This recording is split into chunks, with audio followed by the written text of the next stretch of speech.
மனைவி வாழ்ந்துட்டு இருக்கிறாங்க. புருஷங்காரன் காண போயிட்டான். கணவன் மனைவி வாழ்ந்துகிட்டு இருக்கும்போது கணவனை காணாம். தேடி தேடி பார்க்குறாங்க. 1 வருஷம் 2 வருஷம் ஆச்சு. அப்போ ஒரு சொத்து பத்தாயிரம் தான் வர்ற வரைக்கும் வெயிட் பண்ணிகிட்டு இருக்கலாம். வீடு வாசலுக்கு ஒன்றும் பிரச்சனை இல்லை.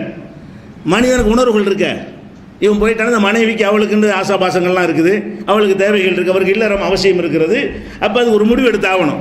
ஒருத்தன் காணா போயிட்டாங்கிறக்காண்டி 50 வருஷம் 100 வருஷம் இருக்க முடியுமா? அப்போ கணவனே காணவில்லை என்று சொன்னால் அதுக்கு என்ன பண்ணணும் அப்படின்னு இதெல்லாம் தேவையில்லை. சிம்பிளான சட்டம் ஹதீஸ் பிரகாரம். மதுஹப் சட்டப்படி என்ன செய்யணும்னா, புருஷன் காணா போய்விட்டால் இவன் வெயிட் பண்ணணுமா? எவ்வளோ வெயிட் பண்ணணும்னு கேட்டால் கதிரி 90 சன, ஒருத்தர் 120 வருஷம் வெயிட் பண்ணணும்ட்டார். ஒரு ஹனஃபி அறிஞர் என்ன செய்கிறாருன்னு கேட்டால், புருஷன் காணா போன தேதியிலேருந்து 120 வருஷம் வெயிட் பண்ணி பார்க்கணும். ஆள் வரலன்னு சொன்னால் மூத்தா போயிட்டான்னு அப்போ தான் முடிவு வரணும். அப்போ கல்யாணம் ஒரு 20 பண்ணியிருப்பாங்க. இன்னொரு 120 வருஷம் வெயிட் பண்ணுறாங்கன்னு வைங்க. இந்த அம்மாவுக்கு 140 வயசு. 140 வயசில் புருஷன் சேர்த்தாண்டு அறிஞ்சிக்கிட்டு புது பொண்ணை அலங்கரித்து மாப்பிள்ளை தேடணுமா? என்ன எழுதி வச்சுக்கிறாங்கிற இவங்க அறிவோடு இதனால் என்ன நன்மை? அவன் 120 வருஷத்துக்கு பிறகு செத்தாண்டு முடிவெடுக்கிறதுனால இந்த பெண்ணுக்கு என்ன நன்மை? அப்போ இவன் மார்க்கத்தில் விளையாடுறான அறிவு கிடையாது, சிந்தனை கிடையாது, இப்படிலாம் சொல்கிறோமே. இதனுடைய விளைவு என்ன? பெரிய குரான் ஆராய்ச்சி இல்லாமல் போயிட்டு போகுது. மூளையாவது வேணுமா இல்லையா? இப்படி சொல்கிறோம். ஒருத்தனை செய்கிறாரு 120 ரொம்ப அநியாயமாக இருக்கிறது. கத்தொரு திசையின சனா 90 வருஷம் தான் கொஞ்சம் கரெக்டாக இருக்குது. 120க்கு ஆதாரம் கிடையாது. ஒவ்வொரு அருஃபக்கு இதுதான் அந்த பெண்களுக்கு மென்மையான நன்மை தரக்கூடிய சட்டம். ஒருத்தன் 120ட்டானா அது 120 சொல்லிவிட்டு இன்னொருத்தன் சொல்கிறான் என்ன செய்கிறான், 90 வருஷம் வெயிட் பண்ணுங்க. 90 வச்சுக்கிட்ட என்ன அவ்வளோ ஒரு வாழ்வாங்கள முதல்ல பெண்கள்லாம். 20-25 வயசில் காணா போயிட்டான். பொம்பளைக்கு 25 வயசு. அப்போ காணா போயிட்டான். காணா போனதுலேருந்து 90 வருஷம். அப்போ 115 ஆச்சு அந்த பொம்பளைக்கு வயசு. 115 வயசு வந்தவொடனே அம்மாவும் புருஷன் செத்துட்டாரு, இன்னைக்கு தான் செத்து முடிவு எடுத்துட்டோம், மறு வேலையை பாருமான்னு சொல்ல முடியுமா? இப்படி எழுதி வச்சிருக்கிறார்கள். எழுதிவிட்டு அலைகில் ஃபத்துவா, பல கருத்தை சொல்லியிருப்பார்கள். இதுதான் ஃபத்துவா. பல பேர் பல கருத்தை சொல்லியிருப்பார்களாம். தீர்ப்புக்குரிய சொல்லி என்ன, இதை வச்சு தான் ஃபத்துவா தரணுமா?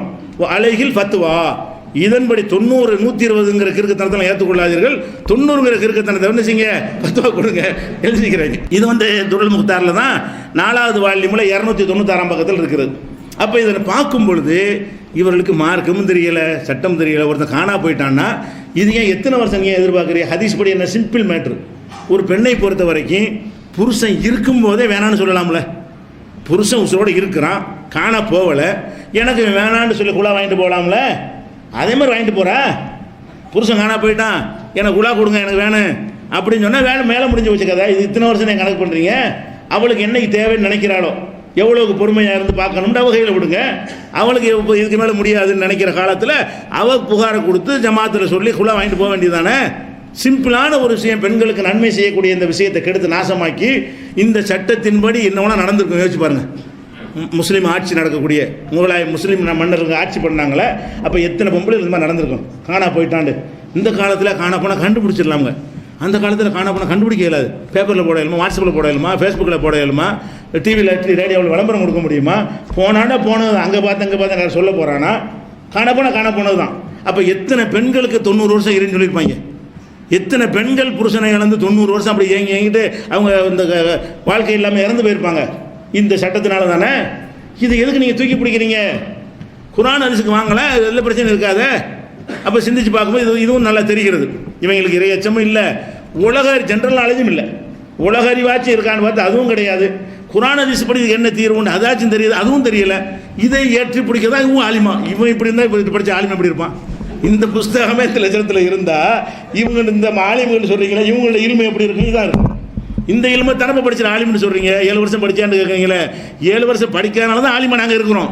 நீங்கள் சொல்லணும், 7 வருஷம் படிச்சு இந்த ஆலிமா தான் நாங்கள் இருந்திருப்போம். நீ எழுதி வச்சுக்கிறீங்க 90 வருஷம், 7 வருஷம் படிக்காதனால ஒழுங்கான இல்மை தெரிஞ்சு வச்சுருக்கிறோம். அந்த அளவில் இருக்குது. அதே மாதிரி